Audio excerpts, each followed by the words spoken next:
Fue presidente del Congreso Provincial de la Unión Cívica Radical. Hace mucho tiempo que no da notas, pero es un duro cuestionador de lo que ocurre precisamente con la realidad nacional, con la realidad de la Unión Cívica Radical. Pertenece al movimiento nacional de militancia radical, que tiene entre otros integrantes al Chanqui Cáceres, al ex senador Roberto Palmero. Y queríamos hablar con él, porque hace rato que nos venimos planteando el tema de la identidad de la Unión Cívica Radical. ¿A dónde está? ¿Dónde quedó? ¿Dónde quedaron los ideales alfonsinistas que tanto se mencionan? Pero hay que ver si alguien lo siente interiormente e ideológicamente. Se llama Jorge Allievi y está con nosotros. ¿Qué tal, Jorge? ¿Qué tal? Buenas tardes, muchas gracias por la invitación, Ricardo. ¿Dónde está todo esto? ¿Dónde quedó? ¿Qué cosa? La identidad radical. ¿Cuál radicalismo? La Unión Cívica Radical. Bueno, yo creo que el radicalismo no escapa a nadie que está pasando por un momento muy complicado, muy difícil. Y que hoy lo que se llama el radicalismo oficial, por llamarlo de alguna manera, un radicalismo de sello, es un grupo minoritario, por llamarlo de alguna manera, es como una oligarquía del partido, que hoy no representa realmente lo que vos planteabas, el tema de la identidad de la Unión Cívica Radical. Yo creo que hay un proceso de licuación de las identidades. Ojo que yo creo que es un proceso global en los partidos políticos de Argentina, ¿no? Pero en el caso de la Unión Cívica Radical es más grave porque siendo el partido no solamente más antiguo de la Argentina, sino uno de los partidos más grandes, uno de los dos grandes partidos de la Argentina, nacionales y populares, que nacieron y crecieron desde la historia del país, hoy se ha convertido pura y exclusivamente en un vehículo, en un karting para que se traslade un partido que hoy empieza a tomar envergadura nacional, pero que indudablemente es un partido de provincia, o un partido ni siquiera de provincia, de ciudad, como fue el PRO, ¿no? Y bueno, y ese vehículo, lamentablemente, fue la estructura de la Unión Cívica Radical, pero no la ideología del radicalismo. ¿Cree que en Gualeguaychú se traicionaron esos ideales al unirse a Cambiemos? Yo creo que en cierta forma sí se traicionaron. Es claro lo que ocurrió a partir de Gualeguaychú. Si no, no estarían existiendo todas estas contradicciones que hay dentro de la Unión Cívica Radical. Ha sido muy fuerte lo de Gualeguaychú. Lo de Gualeguaychú fue la entrega del karting a que el macrismo pueda acceder al país. Pero es más grave todavía, ¿no? Porque lo de Gualeguaychú es el inicio de un camino que muchos radicales vemos como una licuación. Esto lo dijimos hace mucho tiempo, yo lo vengo sosteniendo desde el primer día, nunca estuve de acuerdo con Gualeguaychú. Y a medida que va avanzando el desarrollo histórico de la política argentina, vemos cómo ese radicalismo se va desdibujando, no solamente el radicalismo, todas las otras fuerzas que integran Cambiemos. Entonces hay una licuación de fuerzas políticas, hay una licuación de las identidades para conformar un nuevo sujeto político, que será un movimiento hegemónico encabezado por el actual presidente de la República. Y ese es el grave problema por el que está atravesando la Unión Cívica Radical. Ahora, Jorge, ¿la licuación no se produce cuando pierde Mestre la elección con De la Sota y allí se produce el desbande y el radicalismo pierde la orientación y aparecen demasiados jeques manejando y pocas ideas para protagonizar una alternativa, un cambio, porque se queda sin liderazgos? Pero eso en Córdoba. Sí, en Córdoba. Y yo creo que el problema es mucho más grave bueno, a nivel nacional, te lo digo también. Ahora, yo te digo sinceramente, Ricardo, y en esto sé que muchos van a criticar. Uno cuando ya está medio viejo ya puede decir algunas cosas. Y no es por salir a defender ni al maestrismo ni a ninguno de los ismos dentro de la Unión Cívica Radical, porque yo he militado en un movimiento que se llama el Movimiento Nacional de Renovación y Cambio, creado por el doctor Raúl Alfonsín, en un sector muy particular que fue la Junta Coordinadora Nacional, y que hoy ya no existe ante los ojos y a televidencia histórica. De manera que uno no tiene complicidades con algunas cosas. Creo que todavía aún en Córdoba por lo menos sigue existiendo la dignidad radical. Porque yo celebro cuando el doctor Mestre, cuando se ha planteado la necesidad ahora de ir a la lucha por el gobierno, nuevamente el gobierno de la provincia, haya puesto, en cierta forma, un freno diciendo, no, bueno, está bien, podemos estar con Cambiemos. Ahora, no se discute que la Unión Cívica Radical es el partido que conduce este proceso acá. No es lo que pasa a nivel nacional. Es más, por lo menos en Córdoba, aunque no coincidamos para nada de que hay que ir con Cambiemos, ni compartamos mucho de las cosas que dice el radicalismo de Córdoba, debemos decir de que por lo menos hay un partido que está discutiendo, aunque sea en nichos entre ellos, pero por lo menos algo lo discute, y es una relación institucional de institución a institución. En el caso del gobierno nacional y el radicalismo nacional, ¿dónde estuvieron las instituciones? Los cargos que ostentan hoy, ministros, secretarios de Estado, subsecretarios, directores, son todos cargos que fueron a título personal porque nunca fue de institución a institución. Por algo no fue de institución a institución. Hoy, la conducción nacional no podría llamar jamás a que se conforme un gran plenario nacional porque sabe cuáles son las consecuencias de eso. Bueno, pero Sapia lo ha querido convocar y no lo han dejado. Bueno, ahí tenés un caso. Jorge Sapia, el querido Tano Sapia, como le decimos los radicales, es un luchador, un gladiador enorme y que tiene apoyo de parte de, obviamente, de la convención. Pero también la convención nacional tiene mucho de la mesa que son tipos que acotan lo que piensa Sapia, que yo me atrevería a decir que el doctor Sapia está más cerca de lo que pensamos algunos radicales históricos y doctrinarios de lo que piensan hoy el radicalismo amarillo, indudablemente. A ver, lo ha manifestado, lo ha hecho público eso. Y cuando nosotros hicimos una primera reunión hace un año atrás en Santa Fe, en Setúbal, bueno, lo que allí se planteó, que esto es la antípoda del modelo neoliberal radical oligárquico que hoy conduce la Unión Cívica Radical. Bueno, en cierta forma, Sapia, conversando con algunos amigos, no se encontraba tan a disgusto. Es más, yo creo que el pensamiento de Sapia es aproximadamente el mismo pensamiento que tiene hoy el Cachi Casela, ¿no?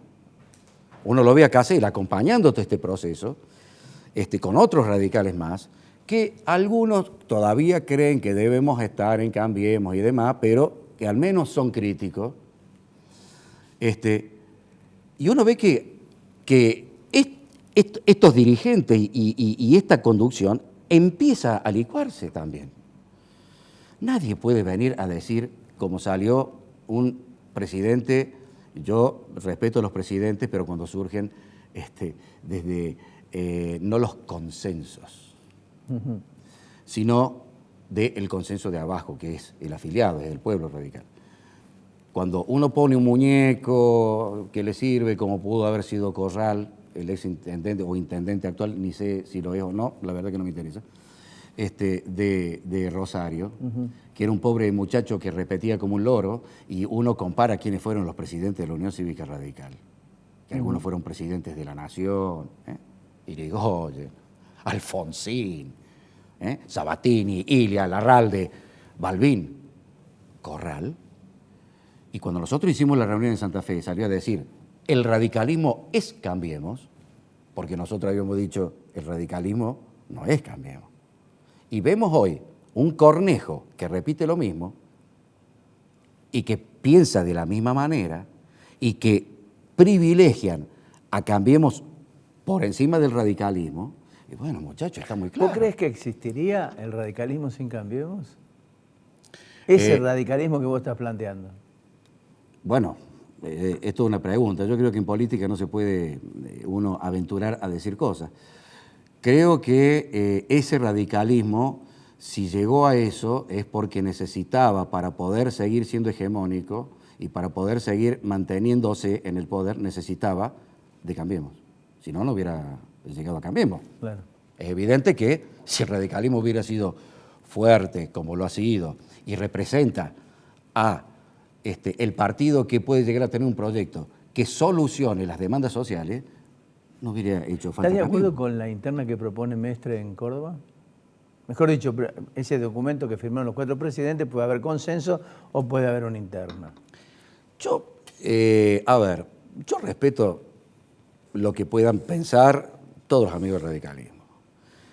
Yo lo que no estoy de acuerdo es que se utilice la palabra consenso para decir hemos encontrado entre las distintas fuerzas políticas una unidad de pensamiento. No son las fuerzas políticas, son los que conducen las fuerzas políticas, porque si no, hagamos lo que ocurre en los Estados Unidos. Hagamos desaparecer los partidos, lo hacemos aparecer solamente para las elecciones y transformémoslos en máquinas electorales. El radicalismo no es eso. Es más, el mismo Alem, el mismo Irigoyen decía, nosotros no somos una simple composición de lugar donde simplemente nos juntamos para ganar elecciones. El radicalismo debe crear la conciencia de la sociedad. Bueno, entonces no se puede agotar solamente en los consensos. Pero ¿por qué no también se hace un consenso buscando la participación del afiliado y del militante? ¿Por qué no se hace? Esto me hace acordarle a la Ilíada, cuando uno estudiaba en la escuela de historia, y estudiaba la Ilíada y lo leía a Don Homero y encontraba que todos eran dioses o semidioses. No había pueblo, no había contenido popular.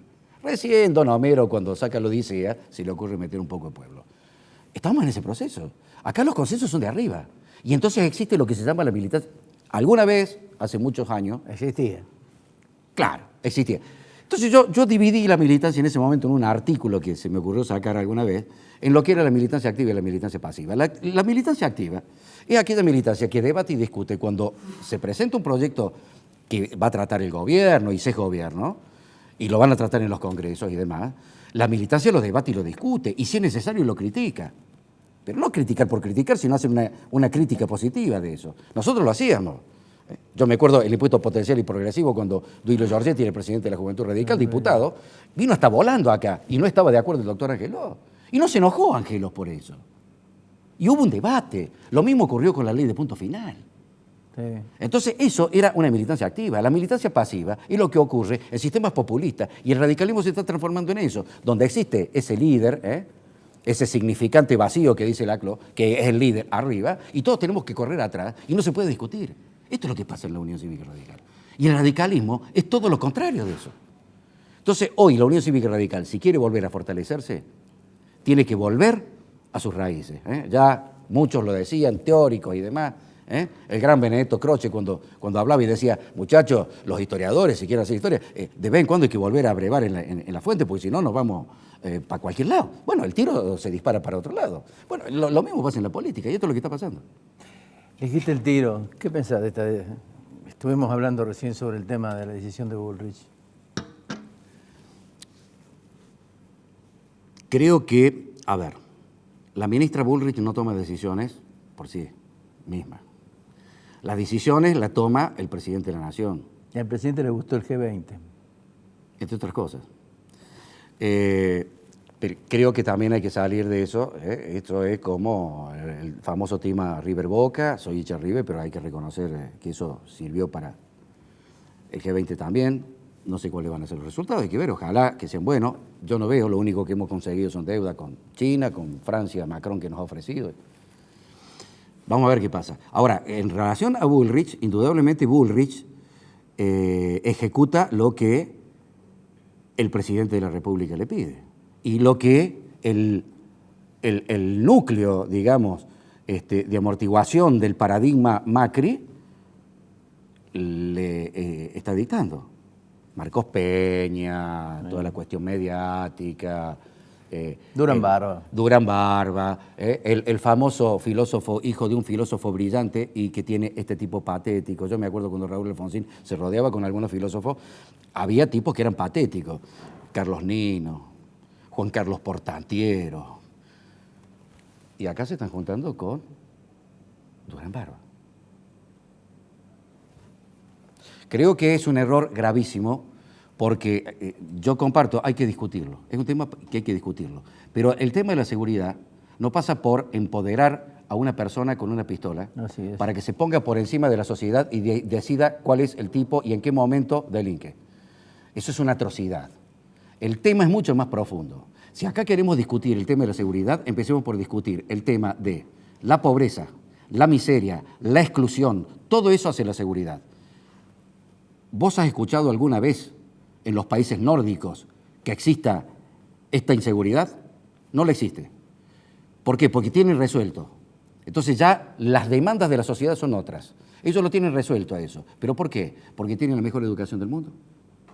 Porque tienen un sistema económico que no es precisamente neoliberal, sino que son partidos que están gobernados por partidos socialistas, tanto que le gusta a la derecha cuestionar al socialismo. Entonces, el problema de la seguridad, muchachos, no pasa por meterle un fierro a un policía. Pasa por otra cosa mucho más profunda, que es analizar cuáles son los graves problemas que tiene hoy el espacio social. Jorge, te agradezco mucho. Gracias por venir. No, sé le que agradezco. sos renuente a participar de Sí, entrevistas no y me todo gusta. este tipo de cosas que no te gustan, pero quería charlar contigo. Bueno, te agradezco infinitamente la oportunidad. Gracias, Jorge. Gracias.